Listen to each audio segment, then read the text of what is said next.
I am sorry mister major. আমি চাই এরকম ভুল তুমি সারা জীবন করো মিসেস। তুমি জানো না তুমি আজ আমায় কি দিয়েছো? এত মায়া ভালোবাসা নিয়ে মা বাবা ছাড়া কেউ কখনো স্পর্শ করেনি আমাকে। বড় হওয়ার পরও সেটা ফুরিয়ে গেছে। কত বছর পর কেউ আমার কপালে স্পর্শ করলো ভালোবেসে। আমার অনুভূতি বুঝতে পারছো মিসেস? আমি তোমাকে ভালোবাসি। ধ্রুবর অকপট শিকারে নিনিকার দম বন্ধ হয়ে এলো। নিজেকে সংযত করে কঠিন কথা ছুড়ে দিল। আমি আপনাকে ভালোবাসি না, আর না কখনো বাসবো। হঠাৎ কি হয়েছিল জানি না, হয়তো মোহের বশে আপনার কপালে স্পর্শ করেছি, তাই বলে আমি আপনাকে ভালোবেসে ফেলিনি। ধ্রুব হেসে বলল, আজ বাসনি কাল যে বাসবে না তার কি গ্যারান্টি? কাল আর আসবে না। আপনার সাথে আজই আমার শেষ দিন। কাল থেকে আপনি আপনার পথে আর আমি আমার পথে। ধ্রুব রেগে গেল। কি বলছো এসব? মাথা ঠিক আছে? নিনিকা দমল না, সাথে সাথে বলল, আমার মাথা পুরোপুরি ঠিক আছে। আপনার মাথা হয়তো ঠিক নেই। আপনি হয়তো ভুলে গেছেন আমি পালিয়ে এসেছিলাম। আপনার সাথে সংসার করব না বলেই পালিয়ে এসেছি। সেখানে আপনি ভাবলেন আমি 2 দিনে আমার মতামতটা চেঞ্জ করব, আপনার সাথে থেকে যাব। ধ্রুব জোরে জোরে শ্বাস ছাড়ল, বলল, এমন করে বলো না মিসেস। আমি এমন করেই বলি। আপনি কি বাচ্চা? আপনার কি আত্মসম্মান নেই? একজন মেজর হয়ে কিভাবে একটা মেয়ের পেছনে পড়ে আছেন আপনি? এসব কি আপনাকে মানায়? ধ্রুবের শ্বাসরুদ্ধকর কণ্ঠে বলল, তুমি আমার মিসেস নেনিকা, আমার। আমি আপনার কেউ না, কেউ না আমি আপনার। সামান্য কাগজ কলমের সম্পর্ক আমাদের, একটা সাইনে যেটা মুছে যাবে। আপনি চাইলে সব ব্যবস্থা করতে পারেন, আমি সাইন করে দিব। ধ্রুব উঠে বসলো, সাথে টেনে বসালো নিনিকাকে, প্রচন্ড জোরে চেপে ধরলো নিজের সাথে। তোমার এত বড় দুঃসাহস, এত সাহস তোমার! কেটে টুকরো টুকরো করে ফেলবো, চেনো আমায়? আর একবার উচ্চারণ করে দেখো শুধু। নিনিকা ডোন্ট কেয়ার ভাব নিল, বলল, কি করবেন আপনি? ধ্রুব চিৎকার করে বলল, নিনিকা! আপনি আমার কেউ হন না। আমি সাইন করে দিব বলেছি না? আপনি সব ব্যবস্থা করুন। হয়তো সময় লাগবে, কিন্তু 6 মাসের মধ্যে 3 মাস অতিক্রম হয়ে গেছে আমাদের বিয়ের। 3 মাস পর কাগজ পাঠিয়ে দেবেন, ব্যাস। নিনিকার শক্ত কথা ধ্রুবর বুক জ্বালিয়ে দিচ্ছে। সে বহু কষ্টে ঢোক গিলল। তুমি ক্ষুধার্ত মিসেস, চলো আমরা খেয়ে আসি, তারপর দেখবে সব ঠিক হয়ে যাবে। নিনিকা তীব্র আঘাত করার চেষ্টা করলো। আমি ক্ষুধার্ত নই। আমার মনে হচ্ছে আপনিই ক্ষুধার্ত। আপনারা সব পুরুষ এক। মেয়েদেরকে কি মনে হয় আপনাদের? যখন ইচ্ছে তখন চেপে ধরবেন, অধিকার আছে বলে বিছানায় টেনে নিবেন। নিনিকা থেমে যাও। থামবো না আমি। সত্যি কথা গায়ে লাগছে? তবে শুনুন, আমি পুরুষদের ঘৃণা করি, যেমনটা করি নিজের জন্মদাতাকে। আপনাদের পুরুষ জাতির প্রতি আমার তীব্র ঘৃণা। আমি আপনাদের ঘৃণা করি, আপনাকে ঘৃণা করি। শুনতে পেয়েছেন আপনি? ধ্রুবের ধৈর্যের বাঁধ ভেঙে গেল। দুহাতে শক্ত করে চেপে ধরলো নিনিকার কাঁধ, ঝাঁকিয়ে বলল, তোমাকে কি আমি খেয়ে ফেলছি নাকি? নাকি বিছানায় টেনে নিজের পুরুষত্ব দেখিয়েছি? ঠিক কোন কারণে তুমি আমাকে জঘন্য স্থানে নামাচ্ছ? নিনিকা তাচ্ছিল্যের হাসি দিয়ে বলল, দেখাননি? হাহ, এই যে আমায় আটকে রেখেছেন, সেটা কি? জোর করে বুকে ঘুমোতে বাধ্য করছেন, ইচ্ছে হলে চেপে ধরছেন, কি সেটা? ধ্রুবর হাত ধীরে ধীরে নিনিকার কাঁধ থেকে নেমে গেল। আস্তে করে নামলো বিছানা থেকে, ট্রলি বের করে দরজা খুলে দিল। জানলার দিকে শক্ত হয়ে দাঁড়িয়ে রইল। মনের আঘাত লুকিয়ে শক্ত কণ্ঠে বলল, চলে যাও। আরে শোনা, আমি কখনো তোমার উপর অধিকার দেখাতে যাব না। তুমি মুগ্ধ। নিনিকা ধীর পায়ে হেঁটে দরজার সামনে দাঁড়ালো। ট্রলিতে হাত রেখে ঘাড় ঘুরিয়ে দেখে নিল ধ্রুবকে, যে বর্তমানে জানলার দিকে মুখ করে দাঁড়িয়ে আছে। নিনিকা দরজার বাহিরে পা রাখলো, ঠোঁটে দাঁত গেঁথে গেল, চোখের কোণ বেয়ে গড়িয়ে পড়লো অশ্রুকণা। জানলার দিকে শক্ত হয়ে দাঁড়িয়ে থাকা ধ্রুবর চোখ বেয়েও এক ফোঁটা গরম জল গড়িয়ে পড়লো। কেউ দেখলো না ভালোবাসার মানুষের কথার আঘাতে কিভাবে মন ভেঙে গেল তার। নিনিকা দুর্বল পায়ে হেঁটে এসে থামলো সুমিত্রার বুক করা রুমের সামনে। দরজায় পরপর দুবার টোকা দিতেই তা খুলে গেল। সুমিত্রা অবাক হয়ে জিজ্ঞেস করলো, নিনিকা ইয়ার। নিনিকা প্রায় ঝাঁপিয়ে পড়লো, ফুপিয়ে উঠল। আজই শিলিগুড়ি ফিরে চল। সুমিত্রা মাথায় হাত বুলিয়ে দিল, পাল্টা প্রশ্ন করলো না, আশ্বাস দিল। আমরা আজ এখন রেডি হয়ে ফিরে যাব, শান্ত হ। ঠিক 1 ঘন্টা পর তারা বেরিয়ে গেল। গেটের সামনে থেকে যখন ট্যাক্সি ধীরে ধীরে দূরে চলে যাচ্ছে, তখনই বাম দিকের শেষ কামরার জানালার পাশে দাঁড়ানো মেজর ধ্রুব মাহবুব বুক চেপে ধরেছে। তার মনে হচ্ছে কেউ তার কলিজা কেটে নিয়ে যাচ্ছে। যুবক দুর্বল কণ্ঠে বিড়বিড় করলো। ভাষা নেই মিসেস। শীতকাল, কাচের জানালায় শিশির বিন্দু জমেছে। মিথিলা হাত দিয়ে তা ছুঁয়ে দিলেন। শরীর শিরশির করে উঠল তার। ফ্রেশ হয়ে নিচে নামলো। নাস্তা তৈরি করে রমজান শেখকে ডাকতে এলেন। রমজান শেখ তখন তৈরি হয়ে নিচে নামতেই যাচ্ছিলেন। মিথিলা নিচের দিকে তাকিয়ে রইল। খেতে এসো। রমজান শেখ ধীর পায়ে হেঁটে এলেন। দুহাতে মিথিলার মুখশ্রী তুলে ধরল। শব্দ করে চুমু এঁকে দিল ঠোঁটে। মিথিলার চোখের কোণ বেয়ে জল গড়িয়ে পড়ল। রমজান শেখ ঠোঁটে আঙ্গুলে ঠেকালেন। হুস, কাঁদে না। মিথিলা ফুপিয়ে উঠলেন, বললেন, সব সময় এরকম ভালোবাসতে কেন পারো না? তোমার কোন সত্তাকে আমি বিশ্বাস করব? রমজান শেখ মুহূর্তেই পরিবর্তন হয়ে গেলেন। মিথিলার গাল চেপে ধরলেন শক্ত করে। বেশি বেশি কথা আমার পছন্দ না, চুপচাপ থাকবে। মিথিলা নিজেকে স্বাভাবিক করলেন, বললেন, খেতে এসো। রমজান শেখ হাঁটা ধরলেন। যেতে যেতে করুণ চোখে পেছন ফিরে দেখলেন একবার। মিথিলা নিচে নামলেন না। বিছানা গুছিয়ে রাখতে গিয়ে বালিশের উপর একটা ডায়েরি দেখতে পেলেন।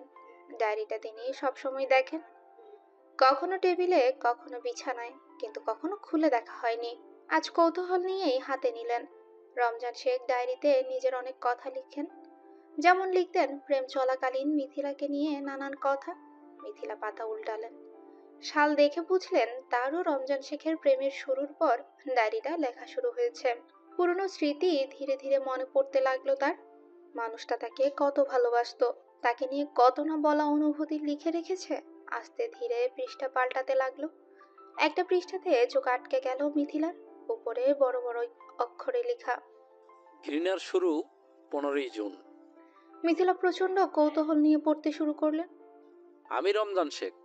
আমার প্রিয়তমা মিথিলা ভালোবেসে আমাকে শেখ বাবু বলে ডাকে। তাকে আমি বিয়ে করেছি ভার্সিটি 2য় বর্ষে।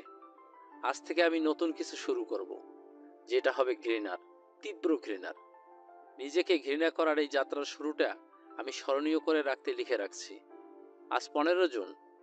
মিথিলাকে ভালোবেসে বিয়ে করেছি 5 মাস আগে। আমাদের টোনাটনির সংসারে ঝুট ঝামেলা নেই।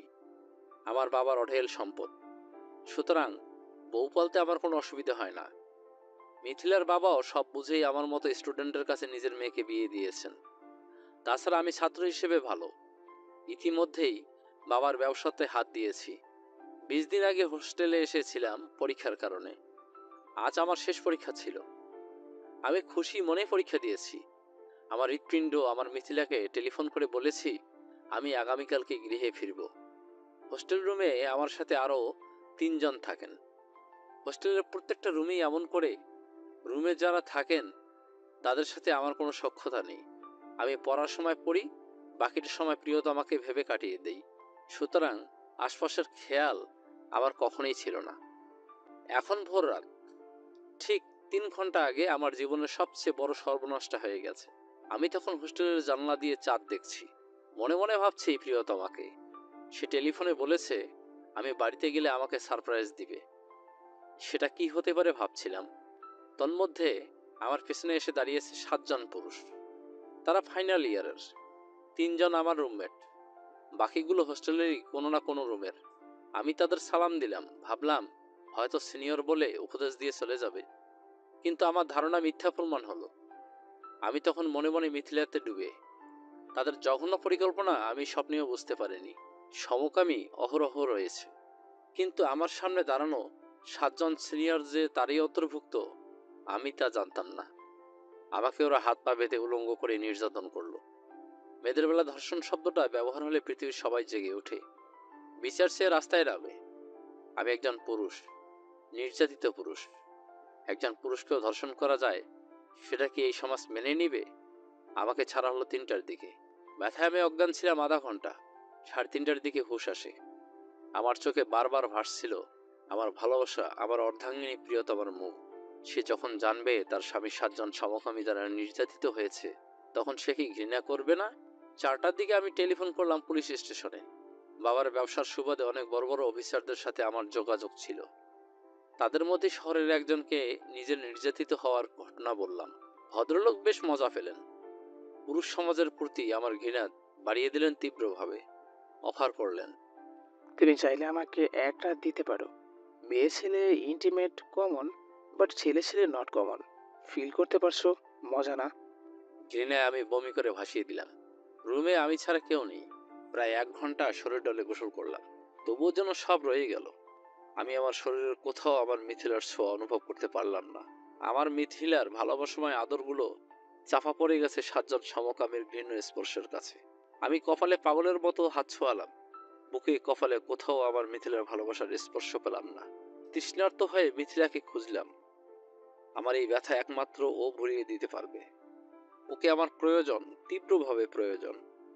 এই সময় টেলিফোনে তাকে পাওয়া গেল না। দীর্ঘ 1 ঘন্টা থম মেরে বসে থাকার পর আমি সিদ্ধান্ত নিয়েছি, জীবনে যতদিন বেঁচে থাকব ততদিন আমি পুরুষদের তীব্রভাবে ঘৃণা করে যাব। নিজের পুরুষ সত্তাকে ঘৃণা করে যাব। আশেপাশের সবাইকে ঘৃণা করতে বাধ্য করব। পৃথিবীতে সূচনা করব ঘৃণ্য একটি সত্তার। আমার মিথিলা, প্রিয়তমা আমার, আমাকে তুমি ক্ষমা করে দিও। আমি তোমার শেখ বাবু হয়ে থাকতে পারলাম না গো। মিথিলার চোখের পানিতে ডায়েরির পাতা ভিজে চুপচুপ হয়ে গেছে। মুখ চেপে কাঁদলেন কিছু সময়, হাত দিয়ে উল্টালেন পৃষ্ঠা। তারিখ 20 জুন। 5 দিন পর বাড়িতে এসেছি। মিথিলা অভিমানী মুখ নিয়ে আমার পাশে ঘুরঘুর করছে। আমি জানি আমার নির্বিকার ভাব তাকে কষ্ট দিচ্ছে। দিক, ঘৃণার সূচনাটা আজ থেকেই হোক। রাতে ঘুমানোর সময় মিথিলা আমার ভালোবাসা চাইল। আমার অপবিত্র শরীর মিথিলার পবিত্র শরীর স্পর্শ করবে সেটা আমি চাই না। কিন্তু মিথিলা হার মানার পাত্রী নয়। সে আমাকে উত্তেজিত করতে সর্বাত্মক চেষ্টা করলো, কিন্তু পুরুষ সত্তাকে হার মানিয়ে আমার জেদ ঘৃণা জিতে গেল। আমি দুর্বল হলাম না। শেষ রাতে মিথিলা কাঁদতে কাঁদতে আমার হাত তার পেটে রাখলো। আমি চমকে গেলাম। তার বলা সেই সারপ্রাইজটা আমার পছন্দ হলো না। হয়তো আগের আমি হলে খুশিতে কেঁদে ফেলতাম, কিন্তু এখনকার আমি সম্পূর্ণ ভিন্ন। মিথিলার গালে প্রথমবারের মতো আমার শক্ত হাতের থাপ্পড় বসালাম। আমি দেখছি ও বড় বড় দুটো চোখে কিভাবে আমাকে দেখছিল। হয়তো বেচারি স্বপ্নেও ভাবেনি আমি কখনো তাকে আঘাত করতে পারি। 4 জুলাই। আমি ওর থেকে দূরে থাকতে পারি না। অনেকদিন পর ওকে কাছে টেনেছি। অভিমানে ও আমার বুক ভাসিয়েছে। আমি নির্দয় পাষাণের মতো কাছে টানার পর ওকে ছুঁড়ে ফেলেছি। দ্বিতীয়বারের মতো ও বড় বড় চোখে আমাকে দেখছিল। বিড়বিড় করে পেটে হাত রেখে হয়তো আমাদের সন্তানকে বিচার দিচ্ছিল। তোর বাবা পাল্টে গেছে সোনা। তোর আসার খবর পেয়ে সে খুশি হয়নি। তুই একজন ভালো বাবা পাবি না। মিথিলার চোখের পানি বাদ মানছে না, চিৎকার করে কাঁদছেন তিনি। বাকিটা পড়ার শক্তি আর তার নেই। তার চিৎকারের নিচ থেকে সবাই উপরে উঠেছে, সার্ভেন্ট থেকে শুরু করে কাজের মহিলা। রমজান শেখ এলেন সবার শেষে। মিথিলার হাতে ডায়েরি দেখে রাখলেন না। তিনি জানেন রহস্য একদিন সামনে প্রকাশ হবেই। মিথিলা সবার সামনে ঝাঁপিয়ে পড়লেন স্বামীর বুকে। রমজান শেখ নির্দয়ভাবে ছুঁড়ে ফেললেন মেঝেতে। চোখের সানগ্লাস ঠিক করে বললেন, অফিসে যাচ্ছি, ফিরে এসে যেন এসব নাটক আর না দেখি। রমজান শেখ প্রস্থান করলেন। মিথিলা বুক চেপে আহাজারি করে কাঁদলেন। পৃথিবী এত নিষ্ঠুর। তার অমন নরম মানুষটাকে কিভাবে বদলে দিল। সহজ সরল হাসি খুশি মানুষটাকে কিভাবে দুঃখের সাগরে ভাসিয়ে দিল। ভেঙে দিল তাদের ভালোবাসাময় সংসার। যে মানুষটা বুক ফুলিয়ে বলতো, আমার মতো আর কেউ পাবে না, বুঝলে? কেউ তোমাকে আমার মতো করে ভালোবাসবে না। নিজেকে নিয়ে গর্ব করা মানুষটাই নিজেকে ঘৃণা করে। কাঁদতে কাঁদতে মিথিলা চোখের অশ্রু ফুরিয়ে গেল। মেঝে থেকে উঠে টলমল পায়ে বিছানাতে শুয়ে পড়লেন। নাক টেনে অনুভব করতে চাইলেন প্রিয় মানুষটার ঘ্রাণ। শিশির ভেজা ঘাসকে পা দিয়ে পিষে ফেলে হেঁটে চলে যাচ্ছে নিনিকা। পরনে শীতের ভারী পোশাক, বুড়ির 2 পকেটে হাত ঢুকিয়ে সুমিত্রার সাথে পায়ে পা মিলিয়ে হাঁটছে সে। মাথায় টুপি, যা সুমিত্রা কয়েক মাস আগে দার্জিলিং থেকে নিয়ে এসেছিল। বান্দারবান, ক্ষুদ্র ক্ষুদ্র পাহাড়ে ভরপুর। নিনিকার সড়কে এসে দাঁড়ালো। গাড়ি চলাচল হচ্ছে। তার মধ্যে একটা সেনাবাহিনীর গাড়ি অতিক্রম করে যায় তাদের সামনে। নিনিকার বুক কেঁপে উঠল। দীর্ঘক্ষণ তাকিয়ে রইল গাড়িটার যাওয়ার দিকে। সুমিত্রর হাত ধরে রাস্তা পার হচ্ছে। সামনের কাঠের কটেজে তারা উঠেছে। এসেছে গতকাল সন্ধ্যায়। সকাল হওয়ার পর একটু হাঁটতে বের হয়েছিল। বাংলাদেশে ঘুরতে আসার পরিকল্পনা সুমিত্রার। সে আগে থেকে ইচ্ছে প্রকাশ করে, তারপর বিভিন্নভাবে নিনিকাকে রাজি করায়। সুমিত্রা বাংলাদেশে এসেছে এই প্রথমবার, সেজন্য তার সবকিছুর প্রতি মারাত্মক কৌতূহল। দুজন কটেজের রুমে ঢুকলো, ফ্রেশ হয়ে হালকা নাস্তা করে নিল। তারপর বের হয়ে আসলো কটেজ থেকে, এগিয়ে চলো পাহাড়ের দিকে। ছোট ছোট পাহাড়গুলো সবুজ, সব জায়গায় ঘাস, উঁচু নিচু জায়গা দিয়ে এগিয়ে যাচ্ছে তারা। পথের ধারের একটি হলুদ ফুল হাতে নিল নিনিকা। তাদের দিকে তখন এগিয়ে আসছিল পাহাড়ি একজন ক্ষুদ্র নিগৃষ্টি। নিনিকা হেসে জিজ্ঞেস করলো। ফুলটার নাম কি দাদা? তিনি নিনিকার হাতের ফুলটি পর্যবেক্ষণ করলেন। এত ভৃঙ্গরাজ। তিনি নিনিকার হাতের ফুলটি পর্যবেক্ষণ করলেন। নিনিকার নামটা পছন্দ হলো। সে কানে গুঁজে নিল একটি, বাকি কয়েকটা হাতে রেখে আকাশের দিকে তাক করে পিকচার তুলতে লাগলো। রোদে চারিদিকে ঝলমল করছে। পাহাড়িদের তাদের সাবধান করলেন। ওইদিকে আর্মি ক্যাম্প, আপনারা যাবেন না। নিনিকার ভ্রু কুঁচকে গেল। আর্মি ক্যাম্প তো আমরা কি করব? দেশের একজন নাগরিক হয়ে যেখানে সেখানে যাতায়াত করার অধিকার আছে আমার। আর্মিদের কাজ হচ্ছে সুরক্ষা দেয়া, কাউকে প্রকৃতি দেখা থেকে বঞ্চিত বা আলাদা করা নয়। সুমিত্রা হাতে চাপ দিয়ে থামতে বলল। ফিস ফিস করে বলল, একটু বেশি বকছিস না, চুপ যা। পাহাড়ি নিজের পথে চলে গেলেন। নিনিকা সুমিত্রার হাত টেনে পাহাড়ের দিকে যেতে লাগলো। দেখবে কে তাকে আটকায়। ছোট ছোট পাহাড়গুলোর মধ্যে কিছুটা গাঢ় গর্তের মতো নিচু জায়গা আছে। সেগুলোতে ছোট্ট তাঁবু টাঙানো কয়েকটা। পাশে একটা কাঠের কটেজ। তাঁবু থেকে কটেজ, কটেজ থেকে তাঁবু পর্যন্ত আর্মিরা আনাগোনা করছে। কারো হাতে বন্দুক তো কারো হাতে নানান কিছু। কেউ কেউ কাপড় মেলে দিচ্ছে, কেউ কেউ জিপের সামনে দাঁড়িয়ে কথা বলছে। সুমিত্রা আড়ালে থেকে ফিস ফিস করে বলল, কেন যে এখানে এসেছি আর, চল চলে যাই। নিনিকা বিরক্ত হয়ে বলল। এত ভয় পাচ্ছিস কেন? সুমিত্রার মুখ ফুসকে বেরিয়ে গেল। সব জায়গায় তো তোর নিজের জামাই থাকবে না নিনিকা, তাহলে তো চিন্তাই ছিল না। সুতরাং রিস্ক নেব না, চল চলে যাই। নিনিকার চেহারা থমথমে হয়ে গেল। সুমিত্রা কি বলছে বুঝতে পেরে জিহ্বায় কামড় দিল। সরি আর, কুসকে বের হয়ে গেছে। তবে সত্যি বলছি বল, দেখ সেনাবাহিনীরা যদি তোকে আমাকে জোর করে বেঁধে ফেলে, যদি ভালো মন্দ কিছু করে ফেলে, তবে আমরা নিজেদের রক্ষা করবো কিভাবে? আমাদের তো পরিচিত কেউ নেই। নিনিকা মৃদু জোরে চিৎকার করে বলল। চুপ কর। সুমিত্রা চুপ হয়ে গেল। কিন্তু নিনিকার মৃদু জোরে চিৎকারে হার্মিদের কানে পৌঁছে গেছে। কয়েকজন বন্দুক হাতে নিয়ে এদিক ওদিক তাকাচ্ছে। সবার চোখ চারিদিকে ঘুরছে। আওয়াজের উৎস খুঁজছে সবাই। সেনাবাহিনীর দক্ষ অফিসারদের চোখ ফাঁকি দিতে পারল না তারা। দুজন অফিসার নিনিকা আর সুমিত্রার হাত টেনে বের করে আনলো আড়াল থেকে। সুমিত্রা কাঁদো কাঁদো স্বরে বলল,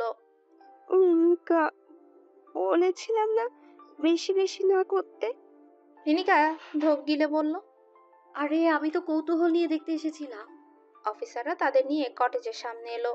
একজন অফিসার গম্ভীর স্বরে প্রশ্ন করলেন, আপনাদের মধ্যে কে চিৎকার করেছে? নিনিকা মৃদু স্বরে বলল, আমি। আরেকজন অফিসার বন্দুক ধরে রেখেছে, প্রশ্ন করলো, আপনারা কি উদ্দেশ্য নিয়ে এসেছেন? কুচক্রীদের মধ্যে কেউ?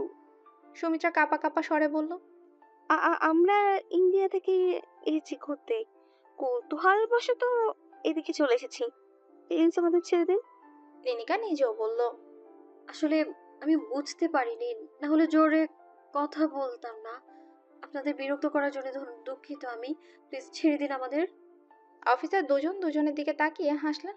আরেকজন অফিসারের নির্দেশ দিলেও এদের বন্দি করে রাখো, সিদ্ধান্ত তারা এসে নিবেন।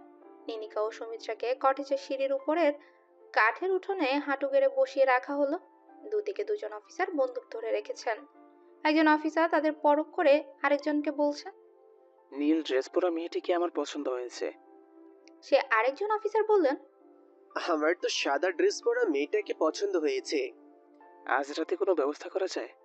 ওপরে যারা আছেন তারা যদি অনুমতি দেন তো করা যাবে। নিনিকা ও সুমিত্রার শরীর ঘিন ঘিন করে উঠল। সুমিত্রার কপাল বেয়ে জল গড়িয়ে পড়ল। বলেছিলাম না আসার দরকার নেই, শুনলি না?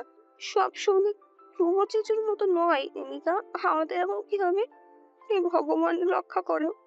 নিনিকা ঠোঁট কামড়ে ধরেছে, সে কাঁদতে চাইছে না। আপাতত এখান থেকে বের হওয়ার রাস্তা খুঁজতে হবে। নিনিকা ও ধ্রুবের দার্জিলিং এসে বিচ্ছিন্ন হওয়ার 3 মাস পার হয়ে গেছে। নিনিকার দিনগুলো তেমন ভালো যেত না। প্রথম কয়েকদিন তো পড়াশোনাতেই মন দিতে পারেনি। সবকিছুতেই ধ্রুবকে ভেবে যেত। তার সবকিছু জুড়েই ধ্রুব ধ্রুব ধ্রুব। যে মানুষটাকে সে প্রত্যাখ্যান করে এসেছে, যার থেকে নিজ থেকে দূরে সরে এসেছে, আজও সেই মানুষটাতেই মনে মনে সে খুঁজে বেড়ায়। ধ্রুবের সাথে সম্পর্কিত কোনো কিছুই চোখে পড়লে নিনিকা নিজেকে দমিয়ে রাখতে পারে না। সুমিত্রা অতিষ্ঠ হয়ে বারবার বলে বাংলাদেশে এসে ধ্রুবের পরিবারের সাথে যোগাযোগ করতে, জীবনকে একবার সুযোগ দিতে, কিন্তু নিনিকার মনে খুঁতখুঁত থেকেই যায়। পুরুষদের প্রতি বিশ্বাস অবিশ্বাস নিয়ে মন নানান তর্ক করে নিজের সাথে। দোটানায় পড়ে যায় সে। একদিকে নিজের কঠিন সত্তা, অন্যদিকে ধ্রুবের প্রতি দুর্বল হওয়া কোমল মন। আজ নিনিকা ধ্রুবের টানে এদিকে চলে এসেছে। সেনাবাহিনীর জিপ গাড়ি যখন সড়ক দিয়ে গেল, তখন তার মনে হলো ধ্রুব আছে কোথাও। পাহাড়ি যখন বলল ক্যাম্পের কথা, তখনও সে ধ্রুবকে ভেবেই এগিয়ে এসেছে, যাকে সে মনে করতে চায় না, যাকে তার কঠিন সত্তা বারবার প্রত্যাখ্যান করে, তাকেই তার কোমল মন ভেবে যায় প্রতিনিয়ত। নিনিকার এই মুহূর্তে নিজের কোমল মনের প্রতি ঘৃণা হচ্ছে। নিজেকে একা নয়, সুমিত্রাকেও বিপদে ফেলে দিল সে। একবার যদি সে এখান থেকে বেরোতে পারে, তবে সবার আগে নিজের কোমল মনে ছুরির আঘাত করবে। এমন মন তার দরকার নেই, যে মন তার কথাই ভাবে না, ভাবে ওই পুরুষের কথা যাদের নিনিকা বিশ্বাসই করতে পারে না, যাদের বিশ্বাস করার কথা ভাবলে নিনিকার সব এলোমেলো হয়ে যায়। নিনিকার নিঃশ্বাস আটকে আসে, চোখের সামনে ভেসে আসে নিজের মায়ের প্রতিনিয়ত দুঃখ বেদনা। কত ভালোবাসা, কত বিশ্বাস, কত ভরসা নিয়ে তার মা ভালোবেসে বিয়ে করেছিল। শেষে কি পেয়েছিল? পায়নি তো। আজও পেয়ে যাচ্ছে কাটার আঘাত। যার জন্মদাতা নিজের সন্তানের সামনে অন্য নারীকে টেনে নিয়ে দরজা বন্ধ করে দেয়, তার সন্তান হয়ে নিনিকা কিভাবে বিশ্বাস করবে পুরুষ জাতিকে?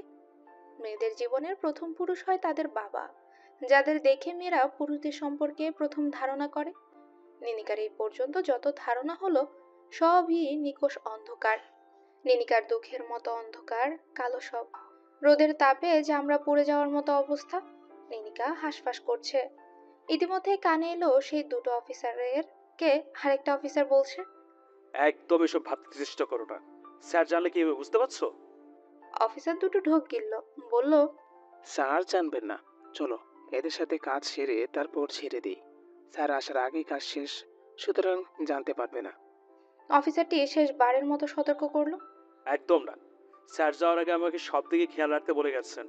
আমি আমার দায়িত্ব পালন করা থেকে পিছু পাবো না। তোমরা যদি বাজে কোনো কাজ করো, তবে তোমাদের সাসপেন্ডের ব্যবস্থা আমি নিজেই করব। তোমাদের সাহস কিভাবে হয় একজন ক্যাপ্টেনকে বাজে বাজে কাজের প্রস্তাব দেওয়ার? হ্যাঁ, অফিসার দুটো এবার একটু ভয় পেয়ে গেল। আমরা খুবই দুঃখিত স্যার। প্লিজ আপনি স্যার এলে কিছু বলবেন না। আমরা কোনো বাজে কাজ করব না। অফিসারটি নিজের ক্যাপ হাতে নিলেন, গর্ব করে বললেন, আমি এই পোশাক সগৌরবে পরি। তোমরা কি তেমন করে পড়ো? হ্যাঁ, দুটো অফিসার মাথা নিচু করে ফেললো। তোমরা নতুন অফিসার হয়েছো, ধীরে ধীরে সবকিছু আয়ত্তে আনবে। যে পেশে এসছো সেটার সম্মান ধরে রাখা তোমাদের দায়িত্ব। তোমাদের মা বাবা নিশ্চয়ই তোমাদের উপর ভরসা করেন। অফিসার দুটো মাথা নাড়ালো। আমরা হলাম রক্ষক। আমাদের দায়িত্ব জনগণকে নিরাপত্তা দেয়া, দেশের নিরাপত্তার ব্যবস্থা করা, দেশের জনগণকে হ্যারাস করা নয়। তোমাদের একটা ঘটনা বলি। একজন সৈনিক একবার তার এক আত্মীয়ের বউয়ের সাথে রাত কাটাতে গিয়ে ভোর রাতে ধরা পড়েন। সে আত্মীয় লোকটা চাকরি তো খেয়েছেই, সাথে ওই বইটাকে ছেড়ে দিচ্ছে। সমাজের সবাই জেনেছে রক্ষকের মধ্যেও ভক্ষক থাকে। তোমরা কি ভক্ষক হতে চাও? সেই সৈনিক কিন্তু ডিউটি অবস্থায় কিছুই করেনি, তবুও তার সম্মান গেছে, সাথে চাকরি। তোমরা ডিউটি অবস্থায় আছো। অফিসার দুটো অনুতপ্ত হলো, হাত জোর করে বলল, আপনি মেজর স্যারকে কিছু বলবেন না প্লিজ। আমরা আজ থেকে ভালো হয়ে যাব, দেশের ভক্ষণ নয় রক্ষক হব, কথা দিচ্ছি আপনাকে স্যার। এরপর থেকে যদি কখনো আমাদের বাজে কিছু পান, তো আপনার যা ইচ্ছা তাই শাস্তি দিতে পারেন আমাদের। আমরা মাথা পেতে নেব। অফিসারের নাম নীরব আইমান। চোখের গগলসটা সে খুলে হাতে নিল, আর চোখে দেখে নিল কাঠের বারান্দায় হাঁটু গেড়ে বসিয়ে রাখা দুজনকে। রোদের তাপে মেয়ে দুটোর মুখশ্রী লাল হয়ে আছে, হয়তো অ্যালার্জি প্রবলেম আছে। নীরব গগলস পুনরায় চোখে পড়ে নিল, বলল, ম্যাডামের কাছে ক্ষমা চাও, আর তাদের সসম্মানে কটেজে পৌঁছে দিয়ে আসো। অফিসার দুটো মাথা নাড়িয়ে এগোলো। নিনিকাও সুমিত্রার কাছে অনুনয় করে ক্ষমা চাইল, বাঁধন খুলে দিয়ে বলল, আপনারা জিপে উঠুন, আপনাদের কটেজে পৌঁছে দেব। নিনিকা ও সুমিত্রা একে অপরের দিকে তাকালো। আপনাদের ধন্যবাদ, আমরা চলে যেতে পারবো। আমাদের স্যারের অর্ডার রইলাম। সুমিত্রার চেহারায় উজ্জ্বল হলো। কোন স্যার আপনাদের? নিজের টেক কেউ? মেজর স্যার তো ভোর রাতে চলে গেছেন, এসে পড়বেন কিছুক্ষণের মধ্যে। আপনাদের সসম্মানে বাড়ি ফিরিয়ে দেওয়ার অর্ডার আমাদের ক্যাপ্টেন নীরব আইমান দিয়েছেন। নিনিকা এ সুমিত্রা নেমে এলো কটেজের বারান্দা থেকে। সম্মুখে দাঁড়ানো ক্যাপ্টেন নীরব আইমান নিজের বলিষ্ঠ শরীর দিয়ে বুক ডাউন দিতে ব্যস্ত। নিনিকা আর চোখে দেখে নিল তাকে। তারা জিপে উঠবে তখনই নীরব এলো, নিজের ড্রাইভিং সিটে বসে বলল, আপনাদের জন্য দায়িত্বটা আমার কাছে বেশি, উঠে পড়ুন। নিনিকা কিছু বুঝতে পারলো না। অফিসার দুটোকে নীরব চলে যেতে বলল। জিপটা আঁকাবাঁকা পাহাড়ি রাস্তা দিয়েই যাচ্ছে। মাঝপথে নীরব কথা বলল, আপনি হয়তো আমাকে চিনতে পারেননি ম্যাডাম, আমি ক্যাপ্টেন নীরব আইমান। মেজর ধ্রুব মাহবুবের বউয়ের ব্যাপারে খোঁজ খবর নেওয়ার দায়িত্বটা অবসরপ্রাপ্ত আর্মি অফিসার ফাহিম মাহবুব দিয়েছিলেন আমায়। বিয়ের দিন আমি উপস্থিত ছিলাম, তবে আপনি আমায় দেখেননি। নিনিকা চমকে গেল, শ্বাসরুদ্ধ হয়ে এলো তার। সৌমিত্রা উচ্ছ্বাস নিয়ে তাকালো। ধ্রুব যে তো নিজের, তাই না? ওই অফিসারগুলো বললাম যে কিছুক্ষণের মধ্যে আসবেন। এটা তাই কি তবে? হ্যাঁ, মেজর আসবেন। সৌমিত্রা চিৎকার করে নিনিকার হাত চেপে ধরলো। ও মাই গড, উনিকে ইয়ার! নীরব লুকিং গ্লাসে নিনিকার থমথমে কঠিন মুখশ্রী দেখে নিল, ঠোঁট বাঁকিয়ে হেসে বলল, আমার মনে হচ্ছে আপনার ইয়ার খুশি হওয়ার কারণও নেই, তিনি বিয়ে করে পালিয়ে এসেছিলেন। নিনিকা ধীর ভাবে বলল। কটেজের সামনে নামিয়ে দিন, এসে গেছি। সৌমিত্র নিনিকা নেমে গেল। নীরব মাথা বের করে ধীর কণ্ঠে বলল, একটু ভেবে দেখবেন ম্যাডাম, মেজর ধ্রুব মাও কোথাও না কোথাও ভালো নেই। নিনিকাদের অতিক্রম করে গেল জিপটি। সৌমিত্রা নিনিকার বিধ্বস্ত মুখের দিকে তাকিয়ে রইল। মেয়েটার চোখে মুখের অবস্থা ভালো না, যে কোনো সময় কেঁদে ফেলবে। নিনিকা ঢোক গিলল। আমায় একটু ধরে রুমে নিয়ে যাবে সুমিত্রা? দুপুর গড়িয়ে গেল, মেজর ধ্রুব মাহবুব ক্যাম্পে ফিরলেন না। সূর্য যখন নিভু নিভু করছে, বিকেলের গোধূলি পেরিয়ে যখন সন্ধ্যা নামবে, ঠিক তখনই আর্মি ক্যাম্পে তার জিপ গাড়িটা এসে থামে। দেহের সাথে আটসাট করে জড়ানো আর্মির পোশাক, নেমপ্লেটে সুন্দর করে লেখা মেজর ধ্রুব মাহবুব। বুট জুতার শব্দ তুলে কাঠের কটেজে উঠল সে। পা মারিয়ে যখন দরজা দিয়ে ঢুকবে, তখনই তার দৃষ্টি আটকে যায় কিছুতে। মনে মনে চমকায় ভীষণ, সে তো এখানে আসবার কথা নয়। মেজর ধীর পায়ে হেঁটে সেটা করিয়ে নিলেন। হাতের সুন্দর একটি ব্রেসলেট, এই ব্রেসলেটটা তার চেনা, খুব কাছের কারো হাতে তিনি দেখেছেন। কিন্তু এটা এখানে আসবে কিভাবে? মেজর ধ্রুবের সম্মুখে এলো নীরব।